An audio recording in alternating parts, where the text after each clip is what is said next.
Reaction को हम लोग निकाल सकते हैं। Rate of reaction can be terms of reactant और rate of reaction in the terms of product. ठीक है, तो रिएक्टेंट के टर्म्स में जब निकालोगे तो रिएक्टेंट के टर्म्स में ये आएगी decrease in concentration upon time taken, और प्रोडक्ट के टर्म्स में आएगी increase in concentration upon time taken. भाई ये जो चेंज है ये चेंज दो तरह से हो सकता है, या तो ये चेंज डिक्रीज होगा या चेंज क्या होगा, इंक्रीज होगा। तो रिएक्टेंट के टर्म्स में चेंज क्या होगा, डिक्रीज। तो रिएक्टेंट के टर्म्स में what you will right, decrease in concentration of reactants upon में क्या, टाइम टेकन। ठीक है, और अगर प्रोडक्ट के टर्म्स में लिखोगे तो व्हाट यू विल राइट कि rate of reaction, this was the rate in terms of reactant, now we are writing the rate in the terms of product. तो rate in the terms of product will be equals to what, increase in concentration of, बोलो, increase in concentration of product upon time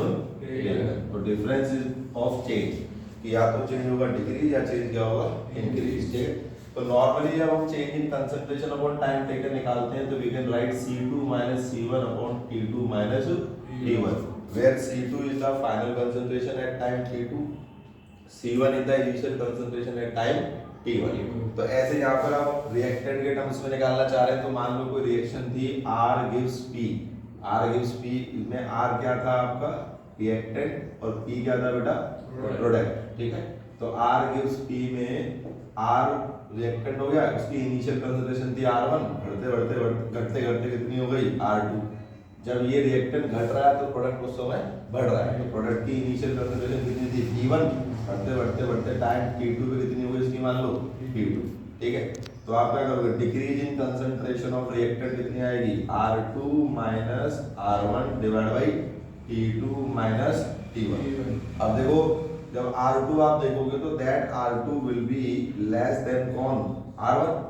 final concentration reactant की क्या होगी, कम होगी, और initial क्या थी, ज्यादा, क्योंकि रिएक्टेंट समय के साथ साथ क्या होंगे, कम होंगे, और प्रोडक्ट समय के साथ साथ क्या होंगे, बढ़ेंगे। तो रिएक्टेंट कम हो रहे हैं तो फाइनल माइनस इनिशियल करेंगे तो फाइनल कम है तो ये आएगा माइनस का, minus delta R upon delta T। तो this will be the rate in the terms of product की रिएक्टेंट्स ऐसे रेट निकालेंगे इन the terms of what, product. तो either reactants were decreasing, the products were increasing। तो product के terms में क्या आएगा, P2 minus P1 divided by T2 minus T1, and final concentration of P2 is greater than क्या, P1। Product की P2 कम होगी ज्यादा होगी, ज्यादा होगी ना, प्रोडक्ट तो धीरे धीरे कम हो रहा है, बढ़ रहा है, प्रोडक्ट धीरे धीरे क्या हो रहा है, बढ़ रहा है। तो प्रोडक्ट की कंसंट्रेशन ज्यादा होगी P2, तो विल इट बी नेगेटिव की प्लस, तो plus delta P upon delta T।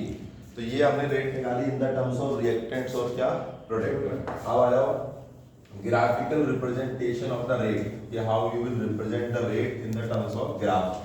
तो ग्राफ में भी आप देखोगे भाई, देखो रिएक्टेंट जो है उसकी ग्राफ धीरे धीरे डिक्रीजिंग होगी। ठीक है, तो उसमें पॉसिबिलिटी क्या है कि अगर आप रिएक्टेंट के टर्म्स में निकालेंगे तो पॉसिबिलिटी ये है कि भाई देखो, ये तो आप लोग टाइम एक्स एक्सिस पे क्या लेंगे बेटा, टाइम, वाई एक्सिस पे क्या लेंगे, कंसंट्रेशन, और कंसंट्रेशन कहाँ में लेंगे, मोल पर लीटर, और टाइम किस में लेंगे, सेकंड में, मिनट में, आवर में और सालों में। डिपेंड करता है कि रिएक्शन किस तरह की है। ठीक है, याद आया, डिपेंड करता है ना, रिएक्शन वेरी स्लो है कि वेरी फास्ट है। अगर वेरी फास्ट है तो सेकंड में लेंगे टाइम, अगर वेरी स्लो है तो मिनट में लो या आवर में, स्लो है तो मॉडरेट, ये मॉडरेट, ये वेरी फास्ट, और स्लो है तो सालों में लेते हैं, ईयर्स में। ठीक है, सालों में नहीं। अब इसका निकालिए ग्राफ। रिएक्टेंट के टर्म्स में देखेंगे तो ग्राफ आएगा ऊपर से नीचे की तरफ, ऊपर से नीचे की तरफ मतलब मैक्सिमम कंसंट्रेशन थी यहाँ रिएक्टेंट की, let suppose it was R0 at the time T was 0। अब जैसे जैसे टाइम आगे बढ़ेगा 0 से 10, 20, 30, 50, वैसे वैसे रिएक्टेंट की कंसंट्रेशन क्या होगी, कम होगी। और ये जो कम होगी will it be of uniform rate की non uniform rate, non uniform rate से कम। ठीक, अब इसमें दो तरह के रेट निकालेंगे, इंस्टेंटेनियस रेट और एवरेज रेट। एवरेज रेट होता था, what was the average rate, complete change in concentration upon complete change in time, या change in concentration for a long duration of time, that was the कौन सा rate, average rate. तो average rate के लिए let suppose कि भाई initial concentration थी reactant की कितनी, R1, फाइनल कंसंट्रेशन हो गई रिएक्टेंट की, लेट्स सपोज यहाँ पे कितनी R2, तो R1 was at time T1, R2 was at time T2, तो रेट निकालेंगे आप एवरेज, तो rate average will be equals to R2 minus R1 divide by T2 minus T1, T2 minus बोलो या T1। अभी आप साफ साफ देख रहे हो कि R2 कम है, R2 इज लेस देन क्या R1, तो रेट जो आएगी average will be plus delta कि minus delta, minus delta R by delta T। अब बात आ रही थी रेट इंस्टेंटेनियस की, इंस्टेंटेनियस रेट कैसे निकलती है at a particular instant of time, कि एक इंस्टेंट पे रेट कैसे निकालो। तो एक इंस्टेंट पे रेट निकालने के लिए हम लोगों ने क्या किया था, उस इंस्टेंट पे टेंजेंट बनाई, जो भी इंस्टेंट है जिस पे रेट निकालना है उस पे क्या बना देंगे टेंजेंट। तो मान लीजिए इस वाले इंस्टेंट की बात कर रहा हूं, तो इस पे आप लोग क्या बना देंगे बेटा, टेंजेंट बना देंगे, tangent passing through that point at which the instantaneous rate is to be calculated. जिस पॉइंट पे इंस्टेंटेनियस रेट निकालनी है वहां पर हम क्या बना लेंगे टेंजेंट, और जो टेंजेंट का जो स्लोप होगा that slope of tangent will give you the instantaneous rate. और रेट इंस्टेंटेनियस निकालने के लिए आप निकालेंगे स्लोप, स्लोप किसका निकालेंगे, स्लोप ऑफ टेंजेंट का, और टेंजेंट का स्लोप क्या आएगा m, मैथ्स में कई बार पढ़ा है m बराबर tan थीटा, और tan theta is perpendicular upon base, तो परपेंडिकुलर क्या हो गया AB और बेस क्या हो गया BC, तो AB is the change in concentration और BC is the change in time, ठीक है। तो AB हो गया माइनस dr अपॉन dt, तो दिस वाज रेट इंस्टेंटेनियस। तो यही काम जो आपने अभी रिएक्टेंट के टर्म्स में किया है, इसी काम को आप करो किसके टर्म्स में, प्रोडक्ट के टर्म्स में, that is the graphical representation of rate in the terms of reactant की प्रोडक्ट। तो प्रोडक्ट के टर्म्स में लेंगे, तो बेटा प्रोडक्ट के टर्म्स में क्या करेंगे, वही ग्राफ बनाना है दोबारा से, ठीक है। तो यहाँ तो लेगा आपने कंसंट टाइम, और टाइम आप जानते हैं किस में लेंगे, depend on the nature of reaction, कि either it is very fast, slow, moderate reaction. अगर बहुत फास्ट रिएक्शन है तो टाइम विल टेक इन क्या सेकंड्स, मॉडरेट है तो मिनट और घंटों में लेंगे, और अगर बहुत स्लो है तो सालों किसमें लेंगे, सालों ईयर्स में लेंगे, ठीक। और यहाँ आपने ले लिया क्या, कंसंट्रेशन ऑफ रिएक्टेंट की प्रोडक्ट। अब मुझे बताइए जैसे जैसे रिएक्टेंट की कंसंट्रेशन कम हो रही थी तो वैसे वैसे प्रोडक्ट की कंसंट्रेशन कम होगी कि बढ़ेगी, बढ़ेगी, तो वो भी नॉन यूनिफॉर्मली बढ़ेगी, and the graph will be like this, ठीक।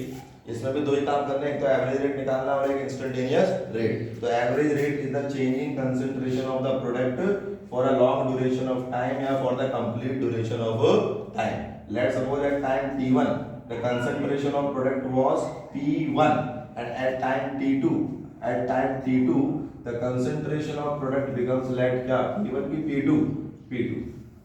Is this clear?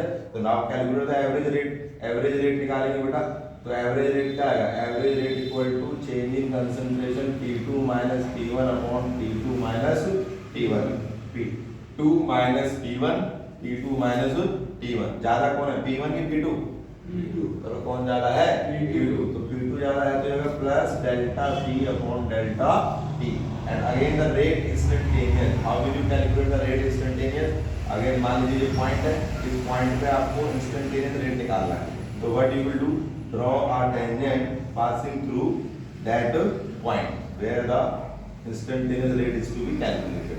तो अब यहाँ पे थीटा लीजिए, ट्राइंगल बनाइए राइट ट्राइंगल, और राइट ट्राइंगल बनाने के बाद फिर लगाइए rate instantaneous equals to slope of what, tangent, और स्लोप ऑफ टेंजेंट क्या होता है m बराबर tan थीटा हो जाएगा AB अपॉन BC। तो AB जो है वो तो हो गया चेंज इन कंसंट्रेशन, और BC जो देखो x एक्सिस पे ये क्या हो गया, change in time. B point यहाँ आएगा, C पॉइंट यहाँ आएगा, तो B और C का डिफरेंस तो चेंज इन टाइम आएगा ना। A पॉइंट यहाँ आएगा, B पॉइंट यहाँ आएगा, y एक्सिस पे, y ऑर्डिनेट्स पे, तो ये आएगा चेंज इन क्या, कंसंट्रेशन, और ये क्या आएगा, चेंज इन टाइम। तो आप निकालेंगे tan theta perpendicular upon base, तो हो जाएगा बेटा AB अपॉन BC, बोलो तो DP अपॉन DT। आगे बात समझो। तो this was the rate and graphical representation of rate. Now come to the next topic, rate expression. कि आपको अगर रेट एक्सप्रेस करनी है तो कैसे एक्सप्रेस करोगे आप और उस पर न्यूमेरिकल भी आते हैं, क्या आते हैं उस पर न्यूमेरिकल। तो रेट एक्सप्रेशन करेंगे आप, तो रेट एक्सप्रेशन में क्या करेंगे, देखिए एक्सप्रेशन में क्या करेंगे कि मान लीजिए आपके पास कोई एक रिएक्शन दे रखी है मैंने, A moles of A moles of A plus B moles of B gives you C moles of C plus D moles of D, ये रिएक्शन दे रखी है, ठीक है। तो अब इस रिएक्शन को आप क्या करोगे, इसको लिखो, इस रिएक्शन को कहते हैं रेट इक्वल्स टू -1/A, या फिर ऐसे सिंपल बोलेंगे rate is equal to rate of disappearance, rate of disappearance of reactant की प्रोडक्ट, रिएक्टेंट्स, अबे रिएक्टेंट तो क्या हो रहे होंगे, डिसअपीयर, तो जिस रेट से रिएक्टेंट डिसअपीयर हो रहे होंगे उसी रेट से प्रोडक्ट क्या हो रहे होंगे, अपीयर हो रहे होंगे, will be equals to rate of appearance, rate of appearance of, बोलो क्या, rate of appearance of product, ठीक है। तो जिस रेट से, स्पीड से, वेलोसिटी से रिएक्टेंट हो रहे होंगे डिसअपीयर, उसी रेट से प्रोडक्ट क्या हो रहे होंगे बेटा, अपीयर हो रहे होंगे। जैसे मैंने लिखा rate is equals to -1/A delta A by delta T equal to -1/B delta B by delta T। तो यहाँ पे कैपिटल A क्या है, रिएक्टेंट, तो rate of disappearance of A क्या आएगा, -delta A by delta T, और उसको 1/A से अगर मैं कर रहा हूँ डिवाइड, तो I am equating the rate of all पर मोल, क्योंकि स्टैकियोमेट्रिक कोएफिशिएंट से जब मैं उसको डिवाइड कर दूंगा तब आप इक्वेट कर सकते हो, अन्यथा नहीं कर सकते, क्योंकि मान लो इसके 10 मोल हैं, इसके 50 मोल हैं, तो फिर 10 और 50 मोल को कैसे इक्वेट कर दोगे, तो उसको 1/10 कर दो, 1/50 कर दो, तब इक्वेशन आ जाएगी, ठीक है। तो जितने रेट से रिएक्टेंट कम हो रहा है उतने रेट से प्रोडक्ट बढ़ेगा। मान लीजिए रिएक्टेंट कम हो रहा है -2 मोल पर लीटर पर मिनट, तो वो जो -2 मोल पर लीटर पर मिनट कम हो रहा है रिएक्टेंट, तो प्रोडक्ट 2 मोल पर लीटर पर मिनट क्या हो रहा होगा, बढ़ रहा होगा। ये 2 मोल प्रति लीटर प्रति मिनट कम हो रहे होंगे, तो ये 2 मोल पर लीटर प्रति मिनट बढ़ रहे होंगे, समझ में आ रही है। तो ये हो जाएगा आपका इक्वल टू प्लस, प्रोडक्ट में लिखोगे plus 1/C delta C by delta T equal to plus 1/D delta D by delta T। तो this is the rate expression of which numerical is asked in your board examination, कई बार आ चुका है board exam में numerical 2 number का। अब ऐसे मान लो Haber's process का बहुत आता है, हैबर्स प्रोसेस बहुत इंपॉर्टेंट है थर्मोडायनामिक्स और ये केमिकल काइनेटिक्स, फिजिकल केमिस्ट्री में। तो Haber's process was the process to form what, ammonia, N2 + 3H2 gives क्या, ट्वाइस NH3। तो इसकी रेट एक्सप्रेशन लिखो, क्या लिखोगे, rate is equals to minus disappearance of N2 minus delta N2 by delta T will be equals to -1/3 delta H2 by delta T equal to plus 1/2 delta NH3 by delta T। This clear, ठीक है। अब इस पर numerical आता है, वो numerical हम solve कर लेंगे, कर चुके हैं। Next come to the topic order and molecularity. क्या करेंगे, ऑर्डर एंड मॉलिक्यूलरिटी। तो ऑर्डर और मॉलिक्यूलरिटी में आप देखो तो ऑर्डर क्या है, order is the sum of the powers written in the rate law. क्या आपने लॉ ऑफ मास एक्शन पढ़ा था, लॉ ऑफ मास एक्शन के अकॉर्डिंग हम बोलते थे कि सपोज आपके पास कोई रिएक्शन है, A mole of A B mole of B gives you C mole of C plus D mole of D। तो इस रिएक्शन की जब आप रेट लिखेंगे तो rate of this reaction will be equals to rate constant K, A की power A और B की power B, and the order will be given as sum of the powers A plus B। तो ये जो powers हैं, these powers should be practically determined। ये जो power आप देख रहे हैं, पावर ऐसे नहीं है, ये पावर जो होंगी ये पावर प्रैक्टिकली डिटरमाइन की जाएंगी experimentally. And what it means कि how it will be practically determined, तो वो हम एक्सपेरिमेंट करेंगे। न्यूमेरिकल 10, 11, 12 जो एनसीईआरटी के आपको करवाए थे 10, 11, 12 वो इसी पे बेस्ड है। एक्सपेरिमेंट कर रहे हैं 1, 2, 3, उसकी रीडिंग्स निकाल रहे हैं, इनिशियल रेट मेथड, और फिर उस पे हम लोग कर रहे हैं। इसमें याद आया, नहीं आया बस करा देंगे।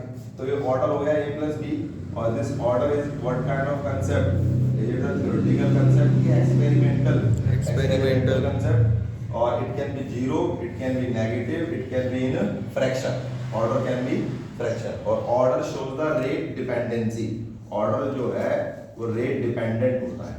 तो 4 पॉइंट आप याद रखें, order is the sum of the powers, order is what, sum of powers. किसी भी रिएक्शन का क्या ऑर्डर होगा, वो कौन से ऑर्डर की रिएक्शन होगी, कि हमने डिफरेंट रिएक्शंस को डिफरेंट ऑर्डर्स में क्लासिफाई किया हुआ है कि कुछ जीरो ऑर्डर की रिएक्शंस हैं, कुछ फर्स्ट ऑर्डर की रिएक्शंस हैं, कुछ सेकंड ऑर्डर की रिएक्शंस हैं, ठीक है। तो वो ऑर्डर पर क्लासिफाई करने का तरीका क्या है कि sum of the powers written in the rate law, और रेट लॉ लिखेंगे और उसका पावर का सम कर देंगे, एक चीज। दूसरी चीज कि वो पावर्स कैसे डिटरमाइन करेंगे हम, प्रैक्टिकली, एक्सपेरिमेंटली। तीसरी चीज जो आप ऑर्डर निकालेंगे, it can be zero, negative और कैन बी इन फ्रैक्शन, और ऑर्डर जो होता है वो रेट डिपेंडेंट होता है, ठीक, रेट से निर्धारित होता है, रेट उस पर डिपेंड करता है या रेट से निकलता है। अब मॉलिक्यूलरिटी दूसरी तरफ देंगे तो मॉलिक्यूलरिटी क्या है, molecularity is the just number of molecules, molecularity is just number of molecules colliding at a time in the reaction mixture. Molecularity है कितने मॉलिक्यूल कोलाइड कर रहे हैं एक समय पर किसके अंदर, रिएक्शन मिक्सचर के अंदर, ठीक है। तो मॉलिक्यूलरिटी जो है वो कैसा कंसेप्ट है, एक्सपेरिमेंटल की थ्योरेटिकल, और मॉलिक्यूलरिटी जो है वो जीरो नहीं हो सकती। भाई मॉलिक्यूल जीरो कैसे हो सकते हैं, मॉलिक्यूल तो रिएक्शन में कुछ ना कुछ तो होंगे ना, आप कैसे कह सकते हो कि मॉलिक्यूल जीरो है, मॉलिक्यूल होंगे, हाँ उन पे रिएक्शन की रेट डिपेंड कर रही है कि नहीं कर रही है वो बात अलग है। आपके मॉलिक्यूल मान लीजिए दो है रिएक्शन में, हो सकता है कि उन दोनों की कंसंट्रेशन पे रेट डिपेंड ना करे, रेट डिपेंड कर रही है एक की कंसंट्रेशन पे या एक की पे भी नहीं कर रही है, तो मॉलिक्यूल का एग्जिस्टेंस तो होगा। Molecularity can not be zero but order can be zero, ठीक है। Molecule will exist but it may be possible कि the rate should not depend on those molecules। तो रेट नहीं डिपेंड कर रही है उन मॉलिक्यूल्स पे, तो वो ऑर्डर जीरो हो जाएगा, लेकिन मॉलिक्यूलरिटी जीरो नहीं है, ठीक है। तब मॉलिक्यूलरिटी जीरो ही नहीं है तो मॉलिक्यूलरिटी नेगेटिव भी नहीं हो सकती और मॉलिक्यूलरिटी फ्रैक्शन में भी नहीं हो सकती, ठीक है। तो molecularity will be whole number, it will not be zero, negative और फ्रैक्शन, ठीक है। पॉजिटिव इंटीजर्स में होगी। अब आ जाइए मॉलिक्यूलरिटी का कोई रेट डिपेंडेंसी नहीं है, it is not depending on the rate, या रेट इससे निर्धारित नहीं करेंगे आप। तो ये डिफरेंस थे ऑर्डर में और मॉलिक्यूलरिटी में। इसके बाद फिर हमने निकाला था जो है आपका integrated rate equation of orders. तो integrated rate equation of orders हम लोग डिराइव करेंगे। उसके लिए मैंने आपको ट्रिक बताई थी कि इंटीग्रेटेड रेट इक्वेशन कैसे निकालते हैं। इंटीग्रेटेड रेट इक्वेशन का डेरिवेशन के लिए छोटी सी कविता मैंने बताई थी, क्या बताई थी बोलो, पहले लो दो रेट, पहले लो दो रेट, फिर करो इक्वेट, तो पहले लो दो क्या, देन इंटीग्रेट। तो अब किन दो रेट की बात कर रहा हूँ मैं, दो रेट की बात ये कर रहा हूँ कि मान लीजिए मेरे पास कोई रिएक्शन है R गिव्स P, R क्या है उसमें मान लीजिए रिएक्टेंट्स, और P क्या है बेटा उसमें मान लीजिए प्रोडक्ट्स। तो मुझको पता है रेट निकालने के दो मेथड हो गए मेरे पास, या तो रेट ऐसे निकलता है rate equals to minus dr upon dt, या फिर रेट ऐसे निकलता है कि rate equal to rate constant के r की पावर 0, अगर जीरो ऑर्डर है तो फर्स्ट ऑर्डर है तो r की पावर 1, सेकंड ऑर्डर है तो r की पावर 2, थर्ड ऑर्डर है तो r की पावर 3, nth ऑर्डर है तो r की पावर n। अब जीरो ऑर्डर है तो r की पावर क्या हो गई 0। तो मैंने क्या कहा, पहले लो दो रेट, तो पहले आपने दो रेट ले लिए, दो रेट निकालने के तरीके ले लिए, फिर करो इक्वेट, तो इन दोनों कर दो इक्वेट, तो इक्वेट कर दीजिए, इक्वेट फर्स्ट एंड सेकंड, तो इक्वेट करोगे क्या आएगा बेटा, minus dr upon dt is equal to k, आगे पावर 0 कितना हो गया 1, और फिर k नीचे इधर dt उधर ले जाओ, फिर अगर dr is equal to minus k dt।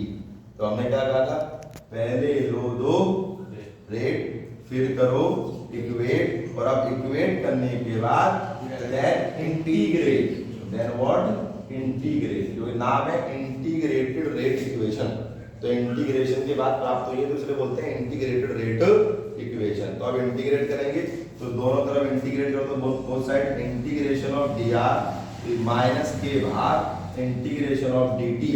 तो इंटीग्रेशन ऑफ dr कितना आएगा बेटा r, माइनस के का आ गया भाग इंटीग्रेशन ऑफ dt क्या आएगा t, plus integration constant c। तो कविता हमने बताई थी, पहले लो दो रेट, फिर करो इक्वेट, देन इंटीग्रेट, और लास्ट में c की वैल्यू कैलकुलेट, c की वैल्यू कैलकुलेट, c की वैल्यू क्या करेंगे बेटा कैलकुलेट। तो ठीक है, तो c की वैल्यू कैलकुलेट। तो चार पंक्तियां याद रखना, तो इस चार पंक्तियों में आपका पूरा डेरिवेशन समाहित हो जाएगा, पूरा आ जाएगा, दो रेट, इक्वेट, इंटीग्रेट, और लास्ट में c की वैल्यू कैलकुलेट। तो c की वैल्यू कैसे कैलकुलेट करेंगे, c की वैल्यू कैलकुलेट करने के लिए हम बोलेंगे कि एट टाइम t was 0, जब समय कितना था 0, तो concentration of r was r के r0 मैक्सिमम, भाई t टाइम पे कंसंट्रेशन r है, तो जीरो टाइम पे टी टाइम पे आर है, टी टाइम पे कंसंट्रेशन ऑफ रिएक्टेंट कितनी है आर, तो जीरो टाइम पे आर होगी कि आर जीरो होगी, आर जीरो होगी, मैक्सिमम होगी। तो हम यहाँ टी की वैल्यू पुट करेंगे जीरो, तो माइनस के इंटू जीरो प्लस सी, तो जब टी जीरो पुट करोगे तो आर कितना पुट करोगे आर जीरो, तो C will be equals to क्या हो जाएगा R zero, that is minimum की मैक्सिमम, मैक्सिमम, तो it will become R is equal to minus के T plus R zero, K T लेंगे लेफ्ट में, K T equals to R zero minus R, तो K बराबर होगी R zero minus R upon में T, तो this is the integrated rate equation for first order की zero order. अब आपको अगर फर्स्ट के लिए डिराइव करना है तो फर्स्ट के लिए थोड़े से चेंजेस होंगे, बाकी प्रोसेस कंसेप्ट सेम रहेगा कि पहले दो लो रेट, फिर करो इक्वेट, देन इंटीग्रेट, सी की वैल्यू कैलकुलेट। तो दो रेट आप लेंगे तो आर की पावर यहाँ कितना लगा देंगे 1 फर्स्ट ऑर्डर के लिए, यहाँ बेटा पहले के हो गया था, अब यहाँ के हो जाएगा, के आर हो जाएगा, के आर हो जाएगा, तो आर कहाँ जाएगा ये नीचे, तो आर आ जाएगा बेटा कहाँ नीचे, और डी टी कहाँ जाएगा ऊपर, तो इस बार होगा आर की डी आर बाई आर, और डी आर बाई आर करोगे तो यूनिट भी आर की एल एन आर, ये फर्क आता है, ग्राफ में भी ये फर्क आता है और डेरिवेशन में भी ये फर्क आता है। अगर जीरो ऑर्डर ले रहे थे तो r was equal to minus के T plus c, first order में लोगे तो r will be equal to minus के टी प्लस सी की l N r will be equal to minus के T plus c, l N r will be equal to minus के T plus, क्योंकि वहां r की power 0 1 हो गया था, यहाँ r एग्जिस्ट करेगा, यहाँ रिएक्टेंट पे रेट ऑफ रिएक्शन डिपेंड करेगी, and to what power 1 power, to 1 power of the reactant, to 1 power, that is order 1, ठीक है भैया। तो अब यहाँ करिए L N R equal to minus के टी प्लस सी, तो सी की वैल्यू निकालने का कंसेप्ट वही है, सी की वैल्यू निकालने के लिए टाइम टी जीरो पुट कर दीजिए, और जीरो टाइम पे जो रिएक्टेंट की कंसंट्रेशन थी वो मैक्सिमम थी। भाई जीरो टाइम पे आप भी जानते हैं ना कि हम यही तो प्रेडिक्ट कर सकते हैं कि समय जब जीरो था तो रिएक्टेंट की कंसंट्रेशन क्या थी मैक्सिमम, लेकिन जब समय चलने लगा, भैया चलने लगा समय का, तो हमें नहीं पता कितनी कितनी हो रही है, पर maximum was at zero time, तो जीरो टाइम पे मैक्सिमम थी, टी वाज जीरो, तो R was equal to R zero, तो पुट करेंगे तो यहाँ सी की वैल्यू इस बार आर जीरो आएगी कि एल आर जीरो आएगी, सी की वैल्यू क्या आएगी एल एन आर जीरो, तो सी की वैल्यू आ गई आपके पास इस बार एल एन आर जीरो, तो यहाँ सी की वैल्यू पुट कर देंगे एल एन आर जीरो, यहाँ आएगा था एल एन लॉग आर, यहाँ पे लॉग आर जीरो, अब थोड़ा सॉल्व कर दीजिए, लॉग की आइडेंटिटी लगा दीजिए, के टी लेफ्ट में लाइए, तो it will become k T equals to l N r zero minus l N r, तो लॉग की वैल्यू लगाइए, लॉग का लगाइए आप जो है identity, l n log x minus log y equals to log x upon y, तो l N r zero upon r, l n को बदलिए लॉग में, तो it will be 2.303 log 2.33 log r zero upon r, T नीचे ले जाइए, k equals to 2.303 upon t log of r0 upon में r, this is the integrated rate equation for first order, ठीक है।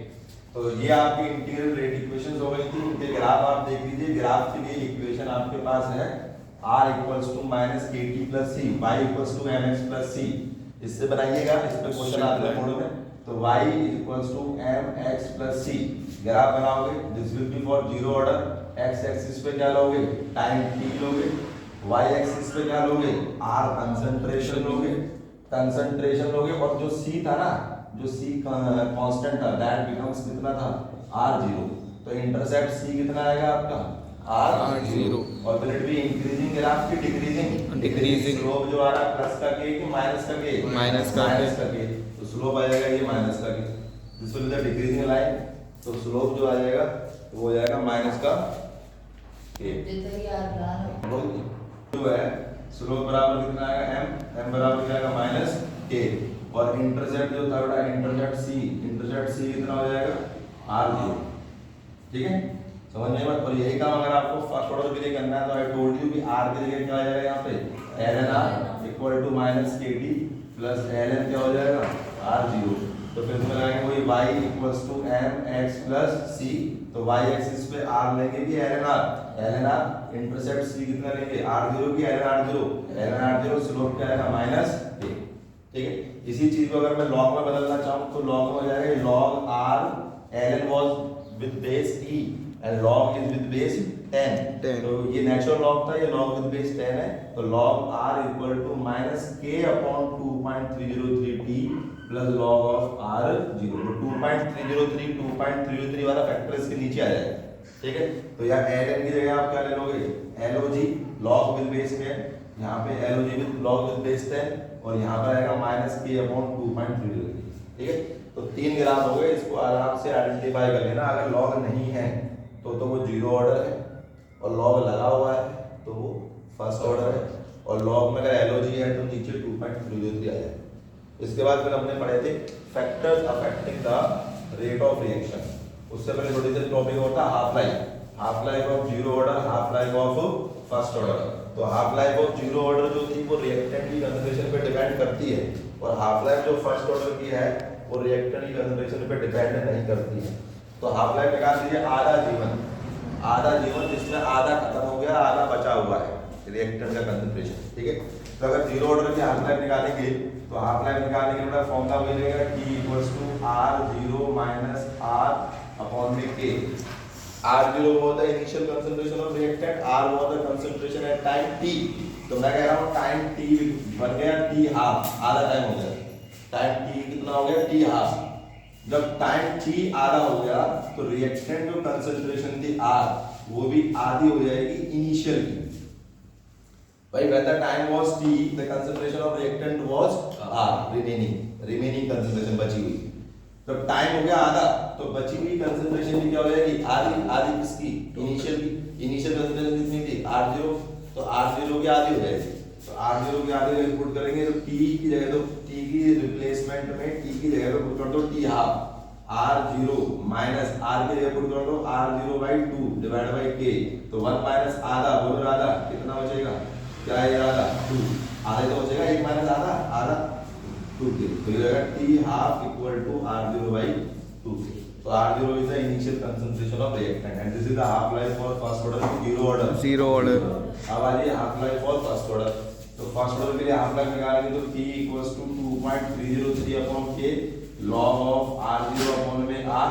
फिर वही कंडीशन पुट करो, time T हो गया आपका आधा, टाइम T हो गया हाफ लाइफ, तो कंसंट्रेशन ऑफ रिएक्टेंट R जाएगी आधी, इनिशियल की आधी R0 by 2। Put the values of that, तो T को पुट कर दो T हाफ, R को पुट कर देना R0 by 2, तो it will be 2.303 upon K log of R0 divide by R0 by 2। R0 बढ़ गया, log क्या बोलो, log 2 कहाँ है बड़ा ऊपर, log of 2 divide by K 2.303, log 2 की वैल्यू बोलो 0.301 divide by K and the constant value 0.693 divide by K equals to T half, ठीक है।